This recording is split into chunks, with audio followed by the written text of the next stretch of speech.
తేనెల మూట పసిడి వయసుల విలువల మాట ఆ బాల్యంతో గడిపే సమయమట పసి మనసుల్లో ప్రేమల షాటింగ్ జీవితానికి ఇది బాధ్యత లింకింగ్ పేరెంట్ మీటింగ్ పిల్లలతో గురువులతో హృదయపు చాటింగ్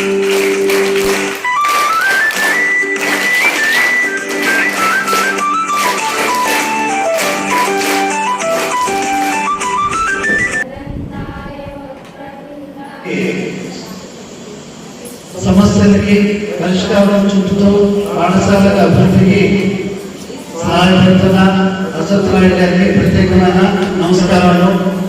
ఈ సమావేశానికి విచ్చేసిన తల్లిదండ్రులకు అందరికీ నా హృదయపూర్వక అభినందనలు. చాలా ఆనందం ఉంది. ఎక్కువ మంది విద్యార్థుల యొక్క తల్లిదండ్రులు ఈ సమావేశం